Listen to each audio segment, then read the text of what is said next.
믿음의 가정을 세우라. 하나님을 경외하라. 말씀으로 중심을 잡아라. 또 기도의 응답을 경험하고 체험하라. 이 모든 주제들이 우리 가정을 믿음으로 세워가기 위한 핵심적인 지혜이고 또 전략이고 방법입니다. 오늘 찬양을 주제로 말씀을 전하려고 합니다. 여러분, 대한민국 사람들의 흥과 끼가 지금 문화의 이름으로 세계 곳곳에서 위상을 날리고 있죠. 최근에 영화나 드라마의 큰 흥행도 있지만 한류의 선봉에 있는 음악, 케이팝의 엄청난 영향력을 무시할 수 없을 겁니다. TV를 보면 정말 수많은 오디션 프로그램들이 있고 또 음악 프로그램들이 있어요. 그리고 정말 우리나라 뭐 이렇게 큰 인구가 많은 나라도 아닌데 어쩌면 그렇게 노래 잘하는 사람들이 끝도 없이 나오는지를 모르겠어요. 정말 노래 잘하고 정말 대단한 인기 스타들이 탄생을 하고 있습니다. 노래를 좋아하는 한국 사람들, 그래서 전국 곳곳에는 노래방이 즐비하고 자동차 안에서도 노래할 수 있는 시스템을 갖추고 혼자서 노래할 수 있는 휴대용 마이크도 성황리에 판매 중입니다. 여러분이 아마 제일 좋아하는 애창곡 아마 한두 곡쯤 있지 않을까 싶어요. 이 질문을 이렇게 한번 바꿔볼까요? 나는 크리스찬으로서 어떤 찬양곡을 좋아하는가? 쉽게 말하면 여러분의 제일 좋아하는 찬양곡은 무엇인가? 입니다. 한 집안에 말씀의 가훈이 있듯이 가정 안에서 가장 많이 불려지는 찬양이 있다면 어떤 곡이겠습니까? 그 월간 데이터 플러스에서 전국의 만 15세, 34세 남녀 900명을 대상으로 조사를 했어요. 최근 한 달 내 평일 기준 하루 동안 음악을 들은 시간 평균 137분으로 나타났습니다. 하루에 2시간 이상을 음악을 듣는다라는 거죠. 주말에는 3시간이 넘는 그런 많은 시간 동안 음악을 듣는다고 합니다. 음악 듣기가 굉장히 쉬워졌죠. 핸드폰에도 음악을 저장할 수 있고 언제든지 뭐 유튜브나 이런 데서 실시간 스트리밍으로 또 음악을 들을 수 있는 그런 시대를 살아가고 있어요. 그렇게 많은 시간 동안 음악을 듣고 또 그렇게 살아가는데 정작 우리 일상에서 찬양을 듣는 시간은 과연 어느 정도가 될까? 찬양을 좋아하는 또 그런 곡들은 과연 어떤 곡이 있나 질문을 해봅니다. 오늘 설교 제목은요, 최고의 찬양을 드리라입니다. 오늘 본문의 저자인 사도 바울, 로마서에서 하나님 구원의 놀라운 비밀들을 쭉 설명을 하고 있죠. 1장에서 8장까지는 복음의 능력이 무엇인가, 구원의 놀라운 은총이 무엇인가, 하나님의 자녀가 된다는 것은 무엇이고 그 안에서 성화되어 가는 그 과정 속의 갈등은 무엇인가, 또 성령님의 놀라운 역사와 승리케 하시는 그 은총은 어떤 것인가 쭉 서술을 합니다. 그리고 9장부터는 그런 놀라운 구원의 비밀을, 복음의 능력을 우리 동족 유대인들은 과연 어떻게 알고 있는가, 이스라엘 민족의 역사, 그 미래는 앞으로 어떻게 펼쳐질까라는 거예요. 이방인들조차도 그렇게 복음을 받아들이는데 자기와 같은 정통 유대인들, 이미 아브라함의 자손이고 구약에서 엄청난 축복을 받았고 십계명과 율법과 또 하나님의 성전과 정말 특별히 선택된 그런 민족이라는 엄청난 그런 역사와 믿음의 유산들을 물려받았지만 정작 예수 그리스도를 배척하고 그 놀라운 은혜에는 정말 완전히 배격이 되고 동떨어진 채 살아가는 우리 유대인들, 우리 이스라엘 백성들은 도대체 어떻게 될 것인가? 거기에 대한 굉장한 관심을 갖고 성경을 기록을 하고 편지를 쓰죠. 그러다가 그는 깨닫습니다. 복음이 확장되는 그 과정을 통해서 끊어질 것 같은, 소외된 것 같은 유대인들에게도 결국에는 하나님의 놀라운 은혜가 임하게 될 것이다. 하나님의 은사와 부르심에는 후회가 없다. 이방인의 충만한 수가 돌아올 때까지 이스라엘이 우둔한 자가 되지만 결국에는 온 이스라엘이 구원을 얻게 될 것이다. 이런 놀라운 구원의 은총과 복음의 신비를 그가 깨닫고 고백을 합니다. 그리고 나서 잠시 펜을 내려두고 마음 벅찬 찬양의 고백을 드리는 거예요. 이게 오늘 본문입니다. 편지 안에 담겨있는 바울의 진심 어린 찬양의 고백, 바울의 그 엄청난 신학적인 사상과 믿음의 고백을 완전히 농축해서 하나님 앞에 진심으로 올려드리는 사도 바울의 최고의 찬양이라고 말할 수가 있어요. 그래서 어떤 주석학자들은 힘겹게 산 정상 가까이 오르는 산악인이 지금까지 올랐던 산 아래쪽을 쫙 바라보면서 펼쳐진 그 광경을 보면서 찬탄을 하고 감탄을 하는 것 같은 바로 그런 내용이 오늘 본문이다라는 거예요. 자, 사도 바울이 뭐라고 찬양을 하는가? 33절 말씀 우리 같이 한번 읽도록 하겠습니다. 시작. 깊도다 하나님의 지혜와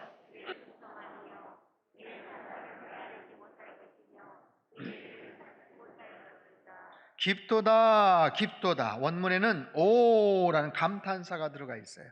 오, 깊음이요. 감탄사. 와, 진짜 깊다라는. 진짜 깊다. 한번 따라해 보세요. 와, 진짜 깊다. 그렇게 무미건조하게 하지 마시고요. 와, 진짜 깊다라는 그런 거예요. 예.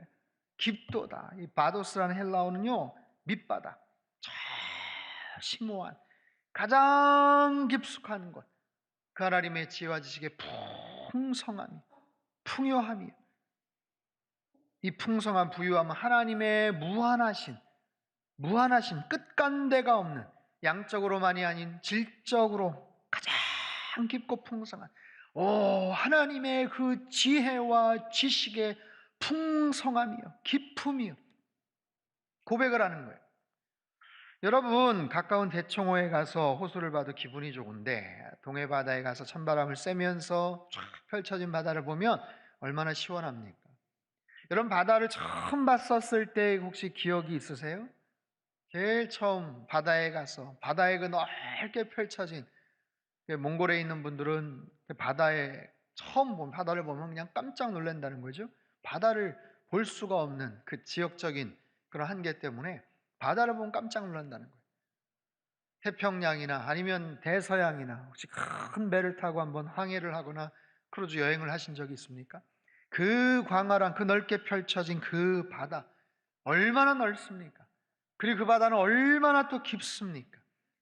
여러분, 세상에서 가장 깊은 바다는요, 필리핀 앞에 있는 메리아나 해구인데 얼마나 깊은가 하면 10,000m가 넘어요. 바다의 깊이가 10,000m가 넘습니다. 비티아즈의 11,034m, 에베레스트 산이 그냥 잠기고도 훨씬 더 남는 그 정도의 깊이. 여러분, 그렇게 깊은 곳을 만약에 들어간다면 들어갈 수도 없지만 얼마나 두렵겠어요. 그 칠흑 같은 캄캄한, 와, 얼마나 그 깊고 정말 신비로운 어떤 그런 공간, 그런 장소일까요? 사도 바울이 마치 그런 고백으로 하나님의 지혜와 지식의 풍성함을 노래하고 있죠. 우리 본문을 표준세 번역으로 다시 한 번만 천천히 읽어보겠습니다. 시작. 하나님의 부유하심은 어찌 그리 크십니까? 하나님의 지혜와 지식은 어찌 그리 깊고 깊으십니까? 그 어느 누가 하나님의 판단을 헤아려 할 수 있으며 그 어느 누가 하나님의 길을 더듬어 찾아낼 수 있겠습니까? 하나님의 창조하신 그 세상, 그 지혜, 그 놀라운 은혜, 광활한 대지, 넓은 바다, 펼쳐져 있는 하늘 얼마나 넓어요. 여러분, 하지만 세상이 넓다고 하지만 우주는 얼마나 광활합니까? 우주에 대한 뉴스나 아니면 비교하는 그런 내용들을 가만히 보면 와, 도대체 우주는 어쩌자고 이렇게 넓은 거예요. 얼마나 광대한지 몰라요. 거기에 비춰서 지구의 크기나 아니면 그 거리 등을 비교를 해보면 얼마나 놀라워요. 태양은 얼마나 큽니까? 얼마나 뜨겁습니까? 과학자들이 말합니다. 태양의 외부 온도가 6,000도 정도 된대요. 6,000도, 1만 도. 근데 태양의 심부 온도는요 1,500만 도에 육박한다고 합니다. 여러분, 상상이 되지는 않죠. 1,500만 도. 야, 그걸 어떻게 쟀을까? 어떻게 그걸 누가 들어가지도 않았을 텐데 그 색깔로 안다는 거예요. 색깔. 그 안에 있는 색깔이 그냥 까맣게 달궈져 있는, 거기에서 뿜어져 나오는 그 에너지와 열량이 얼마나 대단하겠어요. 태양에서 쏟아져 나온 그 에너지 단 1초만 가지고도 전 북미 대륙을 600만 년을 쓸 수 있는 그런 에너지를 거기서 분출한다고 하죠. 그런 엄청난 에너지, 열과 빛을 지구는 받아서 사용을 하고 우리는 살아가는 거예요. 여러분, 우주 안에서 이 지구라는 별은 얼마나 작습니까? 이 지구 안에서 대한민국은 얼마나 또 작은 나라입니까? 그 나라 안에서도 5천만이 넘는 이 국민들 안에서 우리 한 사람 한 사람은 또 얼마나 작고 또 얼마나 연약합니까? 그런 인간들이, 그런 우리들이 벌레를 봐요, 벌레. 요즘도 가끔 모기가 있는데, 모기 같은 작은 그런 벌레들, 파리들. 아니, 그거보다 더 작은 벌레, 더 작고 보잘것없는 벌레. 오래된 책을 이렇게 좀 펼치면 거기에 책벌레라는 게 있어요. 가만히 있으면 절대로 볼 수가 없습니다. 근데 지가 막 기어가는 거예요. 기어가니까, 움직이니까 가만히 유심히 보는데 얼마나 작은지 몰라요. 그 보면 정말 신기합니다. 야, 이 작은 이 조그마한 벌레 안에도 소화기관이 있고 배설기관이 있을 거 아닌가? 감각기관이 있을 건 아닌가? 야, 정말 신기하다. 아니, 도대체 태양은 어떻게 그렇게 존재하는지, 어떻게 그 많은 에너지를 쏟아내는지, 어떻게 그 작은 책벌레는 어떻게 자신의 생명을 유지하는지 너무나도 신기한 거예요. 여러분, 세상의 역사가 쫙 흘러갑니다. 얼마나 많은 민족과 나라와 왕들과 정권들이 바뀌면서 흥망성쇠를 반복했습니까? 참으로 신기한 거예요. 우리의 이성과 지각과 상식과 학식으로는 도저히 이해가 되지 않는 일들이 얼마나 많은지 몰라요. 사도 바울이 말합니다. 그의 판단은 헤아리지 못할 것이며 그의 길은 찾지 못할 것이로다. 하나님의 판단은 헤아릴 수가 없어요. 측량할 수가 없어요. 그 하나님의 결정, 그 하나님의 선택, 구원에 대한 놀라운 비밀, 그 역사들, 그 지혜를 인간은 도저히 헤아릴 수가 없고 풀 수가 없고 측량이 불가능합니다. 그분의 인생의 길은 얼마나 또한 찾지를 못합니다. 우리가 예측을 하지만 하나님이 결정을 해주시고 결과가 나와야 우리는 아는 거예요. 아무리 우리가 계산을 하고 분석을 해도 하나님의 길을 누구도 확신할 수가 없어요. 인생의 길을 하나님이 그렇게 만드셨죠. 요즘 생명의 삶 욥기서 말씀을 묵상하는데 욥기서 12장에 보면 이런 말씀이 나와요. 22절에서 25절 말씀 우리 천천히 한번 읽어보죠. 시작. 어두운 가운데에서 은밀한 것을 드러내시며 죽음의 그늘을 광명한 대로 나오게 하시며 민족들을 커지게도 하시고 다시 멸하기도 하시며 민족들을 널리 퍼지게도 하시고 다시 끌려가게도 하시며 만민의 우두머리들의 총명을 빼앗으시고 그들을 길 없는 거친들에서 방황하게 하시며 빛 없이 캄캄한 데를 더듬게 하시며 취한 사람같이 비틀거리게 하시느니라. 아멘. 이 하나님, 이 모든 것의 주권자 되시는 하나님, 한 민족을 흥왕케도 하시고 그냥 소멸케도 하시고 끌려갔다가 다시 불러서 다시 일으키기도 하시고, 이런 민족만이요, 왕만이요, 한 개인도 마찬가지 아니겠어요? 한 개인의 모든 인생사를 하나님께서 주관하시고 일으키기도 하시고 누르기도 하시고 흥왕케도 하시고 다시 소성케도 하시는 그 하나님, 그 크고 위대하신 대단한 하나님을 우리가 믿고 있는 거예요.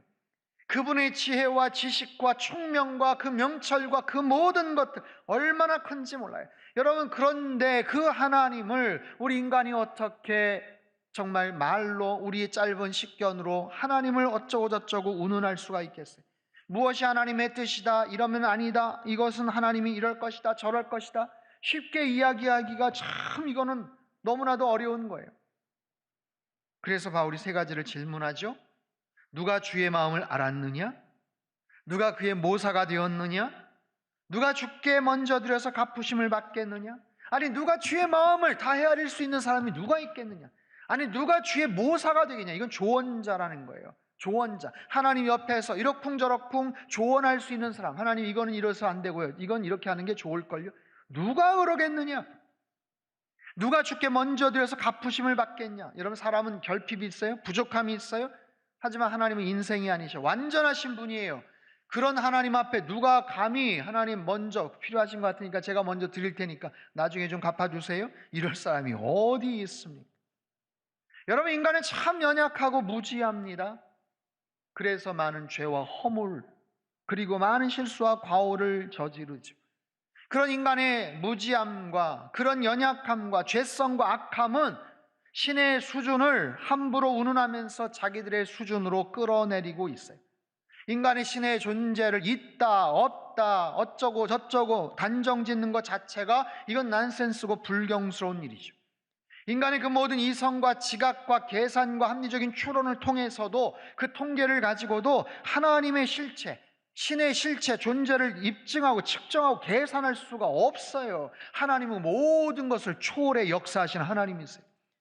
여러분, 만약에 내가 계산한 대로 답이 나오는 하나님이시라면, 내가 질문한 대로 그 답이 딱 떨어지는 예측이 가능한, 납득이 가능한 그런 하나님, 그런 신이라면 딱 내 수준 정도밖에 되지 않겠죠. 여러분, 그런 신이 어떻게 인간을 구원하고 영혼을 책임질 수가 있겠습니까? 인간들은 아무도 몰라요. 아무것도 몰라요. 역사의 출발, 역사의 시작, 역사의 종말, 그 심판, 마지막까지 아무것도 몰라요. 그 어떤 저명한 역사학자도, 그 어떤 탁월한 미래학자도 아무것도 알 수가 없어요. 그저 우리는 찬양할 뿐이에요. 하나님의 그 섭리와 하나님의 존재를 그냥 우리는 찬양할 뿐이에요. 예배할 뿐이에요. 하나님께 두 손 두 발 들고 그냥 하나님 앞에 영광과 찬양을 올려드릴 뿐이에요. 그래서 바울이 이런 위대한 고백을 합니다. 이는 만물이 주에게서 나오고 주로 말미암고 주에게로 돌아갑니다. 여러분 한번 천천히 읽어보죠. 시작. 이는 만물이 주에게서 나오고 주로 말미암고 주에게로. 여러분, 이 짧은 구절이 얼마나 위대한 신학적인 사상과 하나님에 대한 모든 것을 담고 있는지 아십니까? 이 말씀을 잘 기억을 하세요. 이는 만물이 주에게서 나오고 그 모든 만물이 주로 말미암고 그 모든 만물이 생명들이 주에게로 돌아갈 것이다. 하나님이 알파와 오메가가 되시고 시작과 마침이 되신다는 말이에요. 하나님께서 현재와 영혼을 책임지시고 지금과 먼 미래의 주체가 되신다는 말씀이에요. 만물이 주에게서 나와요. 우리 모두, 인간의 모든 역사는 주님을 통해서 시작이 됐어요. 우리의 모든 과거서부터 현재까지 그 만물이 주로 말미암아 있고 주님으로 인해서 우리가 현재 지금 살고 있고 모든 만물이 주에게로 돌아갈 것이다. 장차 주님에게로 돌아갈 것이다. 우리의 모든 시간과 역사와 공간과 우주와 과거와 현재와 미래 모든 것을 담고 있는 참으로 위대한 그런 선언이죠. 놀라운 그런 하나님의 그 신비를 얘기하고 있어요. 제가 어제 결혼을 앞둔 신랑 신부를 만났습니다.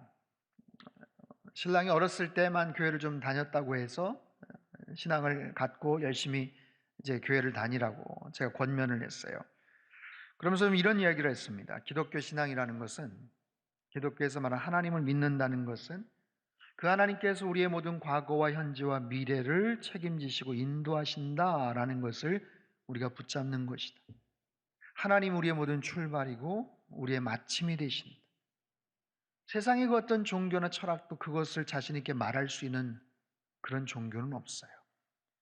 만약에 어떤 사람을 만났는데 사랑한다고 결혼하자고 얘기하는데 그 사람이 대단한 막 삐까뻔쩍한 외제차를 끌고 오고 엄청난 부자인데 현재의 모습이 그런데 만약에 자신의 과거를 이야기를 하지 못한다면, 자신의 과거를 살아왔던 날들을 말해줄 수가 없다면 그 사람은 어떻게 신뢰할 수가 있겠습니까? 그 사람이 미래에 대한 행복을 약속하지 않는다면, 아니 만들 수 있는 능력이 없다면 그 사람은 어떻게 믿고 평생을 삶을 의지하겠어요? 신앙을 갖는다는 것은 바로 그런 거다. 종교를 갖는 것 마찬가지. 좋은 말씀, 마음의 평강을 주고 착하고 선하게 살 수 있을 것 같아서 어떤 종교, 특정한 종교를 택했는데 만약에 그 종교가 인간의 출발과 시작을 말해줄 수가 없다면, 죽음 이후의 세계에 대해서 우리는 책임질 수 없어요 라고 말한다면 어떻게 그 종교를 믿을 수가 있겠는가? 그냥 하나의 교양이나 철학 정도면 괜찮겠지만 죄와 죽음의 문제를, 인간의 실존적인 그 문제를 해결해 줄 수가 없고 답을 말해 줄 수 없다면 어떻게 그런 종교를 내가 믿고 신뢰할 수 있겠는가? 자, 이런 이야기를 했어요. 여러분, 이건 대단히 중요한 의미가 있습니다. 하나님께서는요 우리의 출발을 아세요. 우리의 갈 곳을 알고 계세요. 시작과 마침이 되시는 하나님이세요. 최초의 하나님이 천지를 창조하셨고 우리가 이 땅에 존재하는 그 모든 이유와 목적을 하나님 알고 계시고 장차 어떤 모습으로 우리의 인생이 영원히 첫 천국으로 들어가게 될 것을 하나님은 분명히 알고 계셔요. 만물이 그로부터 나오고 하나님으로부터 나와요. 우리가 이 땅에 존재한 것, 태어난 것, 하나님의 섭리요, 하나님의 주권적인 선택에 의해서 우리가 이곳에 온 거예요. 만물이 그로 말미암았다. 현재 나의 나 된 것은 오로지 주님의 은혜입니다. 하나님께서 나와 함께 하셨기에 내가 여기까지 올 수 있었고 오늘 내가 숨을 쉬면서 살고 있습니다. 만물이 그에게로 돌아갑니다. 여러분, 세상의 그 모든 것도 언젠가는 끝이 있어요. 역사의 종말, 우주의 종말, 나 개인의 종말을 넘어서서 모든 것들이 언젠가는 끝이 있습니다. 결산을 할 때가 와요. 그리고 심판을 받습니다. 하나님은 알파와 오메가가 되세요. 창조주이실 뿐만 아니라 심판주가 되신다라는 거예요. 요한계시록 22장 12절 13절 우리 같이 한번 읽죠. 시작. 보라, 내가 속히 오리니 줄 상이 내게 있어 각 사람에게 그가 행한 대로 갚아주리라. 나는 알파와 오메가요, 처음과 마지막이요, 시작과 마침이라. 아멘. 그 하나님이 나의 시작과 마침이 되시고 내 인생의 출발과 마지막이 되시고 우리의 지금 현재와 미래를 책임지시고 이 땅에서의 삶이 그분에게 달려있고 영원한 천국으로 그분이 초대하시고 그분의 모든 십자가의 능력을 통해서 주권적인 선택을 통해서 우리가 저 천국에 들어가서 영생토록 살 수 있는 것, 창조와 종말의 주인이 그 하나님이시라면 여러분, 우리가 어찌 그 하나님을 찬양하지 않을 수가 있겠습니까? 어떻게 그 하나님을 우리가 높여드리지 않을 수 있겠어요? 그래서 사도 바울이 하나님을 찬양합니다. 영광 올려드립니다. 그에게 영광이 세세에 있을지어다. 아멘. 영광이 세세 무궁토록 영원히 영원히 영원히 그분에게 영광이 있을 것이다. 이렇게 크고 높고 위대하신 그 하나님, 존귀하신 그 하나님, 최고의 그 하나님, 나를 사랑하시고 죄 가운데 수렁 가운데 빠져있던 우리를 건져주셔서 하나님 자녀 삼아주시고 하나님 나라의 친백성 삼아주신 예수 그리스도, 가장 존귀하신 그 귀하신 그 하나님 앞에 찬양과 영광과 존귀를 올려드립니다. 여러분, 이것이 저와 여러분의 찬양의 고백이어야 되는 줄로 믿습니다. 이것이 사도 바울의 최선의 찬양이고 저와 여러분의 최고의 찬양이 되시기를 주님의 이름으로 축원합니다. 사랑하는 성도 여러분, 하나님을 찬양하는 일은 계속되어야 돼요. 우리가 드릴 수 있는 최고의 믿음의 고백을 담아서 하나님을 찬양해야 돼요. 특별히 우리 성도님들의 찬양이 하나님 앞에 날마다 우리 일상에서 울려 퍼지되 가정 안에서 울려 퍼지시고 여러분 삶의 일터에서 항상 그 찬양이 울려 퍼지는 은혜가 있게 되길 바랍니다. 여러분, 우리 가정 안에서 더 많은 찬양이 계속해서 울려 퍼지기를 바라고요. 우리 가정에 가훈이 있듯이 최고의 찬양곡들이 있었으면 좋겠어요. 하루에 2시간, 3시간씩 수많은 음악을 들으면서 이런 이어폰을 꽂고 다니면서 좋아하는 가수들, 인기 연예인들이 엄청난 열광을 하고 시간을 들이고 팬임을 자청하면서 그렇게 모임을 하는데 정작 우리가 최고의 하나님 앞에 그 찬양을 드리는 일을 경시한다면, 게으르다면, 여러분, 코로나19로 인해서 성가대가 지금 많이 위축이 되었어요. 그럼에도 불구하고 열심히 지금 찬양을 하고 계세요. 하지만 예전만큼 활동하는데 제약이 따르긴 하지만 앞으로 더 많은 찬양의 고백들, 여러분 가운데 더 많은 분들이 성가대 지원하시고 찬양팀에도 그렇게 좀 지원하시면 좋겠어요. 특별히 블레싱 패밀리를 통해서 여러분 가정 안에서 최고의 찬양을 하나님 앞에 드리십시오. 최고의 찬양을 만들어 가세요. 지금까지 별로 없다면 생각하시고 같이 만들어 가시는 거예요. 제일 좋아하는 곡들을 한번 골라보세요. 그래서 피아노, 기타, 뭐 안 되면 탬버린 뭐 이런 것도 해가지고 악기를 동원해서 연주하시고 찬양하세요. 그 영상들 녹화해가지고 한번 베스트 찬양들 한번 만들어 보십시오. 그래서 우리 가족의 최고의 찬양은 뭐야? 제일 좋아했던 찬양은 뭐야? 우리 아버지 어머니가 제일 즐겨 부르셨던 찬양은 이거였지. 나 어렸을 때 그렇게 많이 불렀던 찬양은 이거였어. 그 안에 담겨져 있는 하나님의 크신 사랑과 하나님의 풍성한 지혜와 위대하신 구원의 능력과 영광들을 찬양하고 고백하는 거예요. 이 백성은 내가 나를 위하여 지었나니, 하나님이 우리를 왜 지으셨다고요? 나를 찬송케 하려 함이라.